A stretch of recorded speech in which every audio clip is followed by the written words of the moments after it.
Donc avant de commencer, tous ceux qui sont sérieux dans leur processus d'apprentissage en matière de stock picking et qui veulent changer les choses maintenant en 2026, le bootcamp commence le 4 du mois de février et les dates limites, c'est le 2 du mois de février. Les prix augmentent ce 28 du mois de janvier 2026. Toutes les informations sont en description de la vidéo. Maintenant, on va parler de United Health Group. Donc, UNH a clôturé ici l'exercice 2025 avec un bénéfice par action ajusté de 16,35 $, dépassant légèrement les prévisions malgré l'absorption d'une charge de restructuration massive de 1,6 milliard de dollars, principalement concentrée au sein de la division Optum. Pour 2026, la direction anticipe une croissance plancher de 8,6%, visant un BPA supérieur à 17,75 $. Ce régressement repose sur une stratégie de retour aux fondamentaux, privilégiant la rentabilité au volume. 2 secondes. Quand une compagnie d'assurance quand vous regardez une compagnie d'assurance, il faut toujours privilégier la rentabilité au volume. C'est très facile de faire monter le chiffre d'affaires sur une compagnie d'assurance. Donc, si tu t'extasies devant le chiffre d'affaires d'une compagnie d'assurance, tu fais une erreur monumentale parce qu'on peut augmenter le volume facilement. Mais derrière, le risque est peut-être de plus en plus élevé parce qu'on accepte d'assurer des personnes qui sont très à risque à des coûts très très bas. Donc, les volumes augmentent, mais c'est un report du risque. Il faut faire très très attention. Donc, quand moi j'entends privilégier la rentabilité au volume, j'aime ça. D'accord? C'est ce qu'une compagnie d'assurance doit faire. Donc, le moteur principal de cette performance, ça sera l'amélioration des marges de United Healthcare. On parle ici de United Health Group. Et là, United Healthcare, c'est une division. Ça, c'est la division assurance. Parce que ça, ici, on parle d'un gestionnaire de soins de santé. Donc, on a le compartiment assurance, on a le PBM, on a les pharmacies, on a les cliniques, on a le réseau ici de spécialistes. OK? C'est un gestionnaire de soins de santé. Et quelqu'un m'a posé la question aujourd'hui dans le groupe Top Premier Infinity. Quel est l'avantage concurrentiel qu'on pourrait avoir dans ce type d'activité? Les coûts. L'avantage concurrentiel, pour être le meilleur dans ce secteur d'activité, il faut avoir les coûts d'exploitation les plus bas. Et l'envergure est très importante. La taille est très importante. Et posez-vous cette question. Comment est-ce que UNH est positionné par rapport à cet élément-là? Je ne dis pas que j'ai raison, mais allez regarder. Il y a de fortes chances ici que je ne me trompe pas de manière générale. En tout cas, au niveau de l'avantage concurrentiel. La marque n'est pas un avantage concurrentiel. Switching cost n'est pas un avantage ici. C'est surtout les coûts. Les coûts. Il faut être verticalement intégré. Bref, je continue. Donc, le moteur principal de cette performance sera l'amélioration des marges de United Healthcare, attendue en hausse de 40 points de base. Pour les anciens, vous savez que quand on parle de points de base ici, si on dit 100 points de base, c'est 1%. 40 points de base, c'est 0,4%. OK? Donc, cette progression est le fruit de politiques de repricing agressives sur les segments Medicare Advantage, Medicare et commercial. OK? On va revenir sur le commercial plus tard.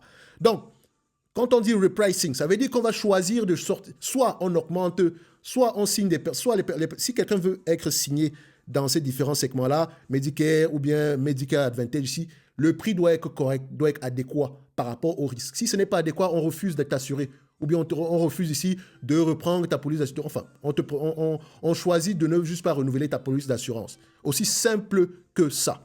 Donc, ce choix délibéré de prioriser les marges entraînera toutefois une contraction du nombre d'adhérents estimé à entre 2,3 et 2,8 millions de personnes. Donc, cette année, UNH s'attend à perdre entre 2,3 et 2,8 millions de personnes parmi ses members. D'accord? Donc, n'allez pas regarder le nombre d'assurés ici qui va baisser et dire « Oh, elle a en que de perdre des clients. » Non, c'est facile d'augmenter le nombre de clients, je vous ai dit. C'est très, très facile. Ce qui nous intéresse, c'est combien est-ce que ça nous rapporte par client? C'est un peu comme les compagnies de streaming. On augmente le nombre d'abonnés, mais en réalité, si un abonné vous rapporte $1 comparé à une autre compagnie qui a un retour sur investissement de $10 pour chaque abonné, vous voyez que la compagnie B a plus d'avantages. OK? Il vous faut 10 clients pour apporter ce qu'un client lui rapporte. Donc, faites attention, les métriques les plus importantes ici ne sont pas celles que vous croyez. Chiffre d'affaires, je m'en fous. C'est bien, mais je veux savoir si on gagne de l'argent. Une compagnie d'assurance doit toujours gagner de l'argent. Okay? Son but ici est de gérer le risque. Et donc, elle doit anticiper les risques. Il est anormal qu'elle n'en perde. Donc, moi, je suis bien content de voir une compagnie d'assurance gagner de l'argent, surtout en période difficile. Donc, je continue. Parallèlement, la division Optum entame un virage stratégique sous une nouvelle direction. Le recentrage porte sur le value-based care intégré, c'est-à-dire que soins basés sur la valeur impliquant une réduction de 20% du réseau et de 15% des membres sous gestion de risque. Bon, entre parenthèses, pour ceux qui ont accès à la bibliothèque de prompt, ok, vous allez voir ici, utiliser Transcript, utilisez le prompt Transcript sur Claude. Le rendu est meilleur à ce niveau-là. Ok? Bon, vous pouvez également l'utiliser sur Gemini, etc. Donc, je referme la parenthèse ici. Donc, je continue. En consolidant les systèmes de dossiers médicaux partagés et en sortant des contrats non profitables, Optum assainit ses bases pour 2026 avec une progression de ses marges opérationnelles pouvant atteindre 0,9% ou bien 90 points de base selon les segments. L'innovation technologique joue un rôle crucial dans cette quête d'efficacité. UNH investit environ 1,5 milliard de dollars par an dans l'intelligence artificielle. Toutes les compagnies d'assurance le font. Ok, attention, ce n'est pas un avantage, mais elle le fait à grande échelle. Il faut également voir ici qu'elle a une envergure de manière générale. Mais ne vous dites pas que tout le monde va investir dans l'IA. Ça ne veut strictement rien dire du tout, mais je le mentionne quand même. Donc, ces investissements se traduisent déjà par des gains de productivité concrets avec un objectif d'économie sur les coûts opérationnels de 1 milliard de dollars dès 2026. Bon, je vais m'arrêter là quelques secondes. Je termine d'abord cette partie-ci. Donc, ce levier permet de compenser partiellement les pressions tarifaires exercées par les autorités de régulation. Et là, je vais m'arrêter là quelques secondes. Il y a une fausse bonne information ici, selon laquelle c'est une compagnie qui a un taux de refus très élevé. Est-ce que vous savez que sur le plan de la régulation, une compagnie d'assurance doit dépenser au moins 85% des primes? Ce qui veut dire que le combine ratio d'une compagnie d'assurance santé ou bien gestionnaire de soins de santé doit être au moins de 85%. Au moins de 85%. Au moins de 85%. Si c'est plus bas que ça, faites attention. Si c'est plus haut que ça, c'est normal, mais ça doit être en dessous de 100. De manière générale, sinon vous ne gagnez pas d'argent.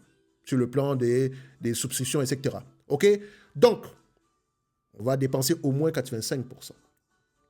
Concernant ici l'IA, etc., le taux de refus, ça reste épisodique. Toutes les compagnies d'assurance le font. Et encore, vous avez des taux de réclamation ici. Donc, faites attention à ce que vous lisez. Et de manière générale, vous avez le droit de faire ce que vous voulez. Et je répète encore une fois, dans ce secteur d'activité, si vous ne connaissez pas comment, vous ne comprenez pas comment ce secteur fonctionne, passez à autre chose. Je dis bien passer à autre chose. Il faut toujours connaître comment est-ce qu'un secteur d'activité fonctionne de manière générale avant d'y mettre les pieds.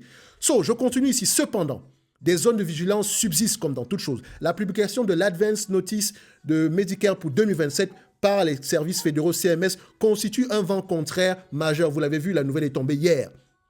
Et c'est une Advance Notice. Ça veut dire quoi? C'est une prévision. Ce n'est pas encore une confirmation. Qu'est-ce que ça veut dire concrètement? En fait, retournez en janvier 2025, les prix, et ça concerne uniquement tout ce qui concerne ici les programmes qui sont sponsorisés par le gouvernement américain. OK? Ça veut dire ici que chaque année, le gouvernement américain revalorise ici s'ils vont augmenter les prix ou pas. Si les compagnies d'assurance vont recevoir des premiums plus élevés ou pas. Et ça doit être justifié par plusieurs éléments ici. Ce qui veut dire en 2026, les tarifs de 2026 ont déjà été arrêtés depuis le mois de janvier, depuis le mois d'avril 2025. Donc, on connaissait déjà que les tarifs de 2026 allaient augmenter. Et je voulais toujours dire qu'une compagnie d'assurance a un pricing power naturel. Pourquoi? Parce que si on vous assiste pour un sinistre, l'année prochaine, vous payez plus cher. Vous ne pouvez pas, bye bye, allez vous faire assurer ailleurs. OK? C'est cynique, mais c'est ça. Maintenant, ce que je dis ici, c'est que en janvier, on publie l'Advance Notice. Et en avril, on confirme la première semaine du mois d'avril. Je ne pense pas le premier lundi ou bien la première semaine. Donc actuellement, on parle de prévision. Et si vous regardez bien 2025, en 2025, on a arrêté les prix de 2025. En janvier 2025, on s'attendait à une augmentation moyenne de 2% par là. Lors de la confirmation, on a eu combien? 5% et plus. OK? Donc, ça pourrait augmenter. Les compagnies d'assurance ici, le prix, en fait, ce que le CMS a fait, c'est que les tarifs d'assurance, les tarifs ne vont pas changer, vont plutôt rester flat. C'est une augmentation ici de 0,04. 0,09 de manière générale, donc presque rien du tout.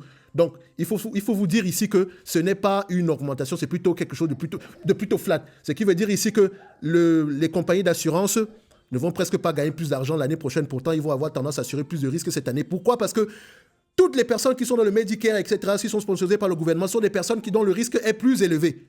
Faites attention. Et donc, ce n'est pas durable. S'ils choisissent de ne pas augmenter les prix cette année, l'année prochaine, ça sera bien plus que peut-être 2025. Bref, le plus important, c'est est-ce qu'une compagnie d'assurance va être capable de gagner de l'argent?